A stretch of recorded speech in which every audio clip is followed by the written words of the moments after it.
my name is Devin Rogers, and you're watching my extra credit physics project. Alright, so in this massive rope swing, first thing we want to do is calculate the speed of the jumper at the bottom of the swing. So we're going to use the energy principle. So delta E equals 0. Now the types of energy we have are kinetic energy, gravitational potential energy, and spring potential energy. So we split that up into K final minus K initial, U final minus U initial for the gravity, and U final minus U initial for the spring. Then we know that initially, before the jumper jumps, its kinetic energy is 0, and initially the rope, being the spring, isn't stretched at all. So we can make those 0. Alright, so basically we have 1/2 mv squared, and then we evaluate that, but problem is we don't know what K is right here. Well, for that, from the video, we know that he said the rope stretches 10 meters, which is, or 10 feet, which is 3.048 meters.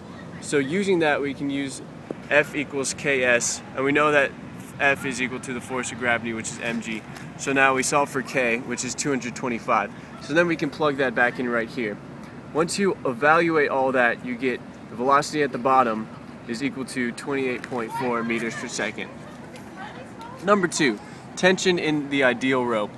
Alright, the net force in this thing is the force of tension and the force of gravity, and the force of gravity is acting in the opposite direction, and that is equal to mv squared over r. So now you can add mg to the other side, and you get force of tension is equal to mv squared over r plus mg. Once you evaluate that, plugging in the length of the rope that we got from the video, 150 feet, so that's 39 meters, you get 2,113.25 newtons. Alright, moving on to number 3. Speed and tension, 30 degrees. 30 degrees from the bottom. Well, this would be 30 degrees from the bottom. So you make this little triangle right here, with this being L sub O, the original length of the rope, and this being 60 degrees. So then you can use some trigonometry and figure out that this height right here, from the top to the bottom at 30 degrees, is going to be 34 meters. Alright, so then, 11 meters, because you have to subtract it, because 11 meters would be how far off the ground it is. So now we can figure out, now we can use this in the energy principle. So we have delta E equals 0, we have K and U, and we have 1/2 mv squared. So then we can basically plug in final and initial height, and and when we do that, we get 25.94 meters per second. So now we know the velocity at that place, and we can figure out the tension. Basically we need the perpendicular component of gravity, and we have that by using trigonometry the same way as before.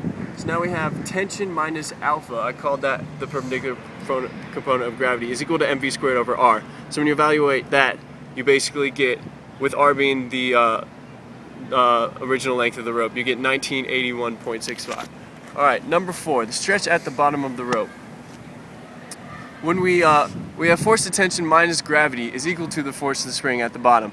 So basically, we're solving for S, and you can shift that around to have S is equal to that minus the tension minus the gravity over K, which gives you 3.04 meters, which is 10 feet. Finally, to get the stretch at 30 degrees, you do the same thing, but with the tension calculated previously, and then you get S is equal to, previously at 30 degrees, and you get S equals 2.8, a little less.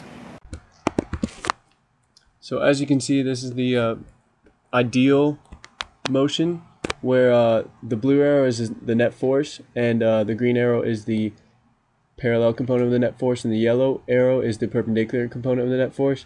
It is moving with the greatest speed at the bottom of its trajectory, with the greatest tension in the spring at that point. As you can see, this is what it would look like as a spring with very little stretch.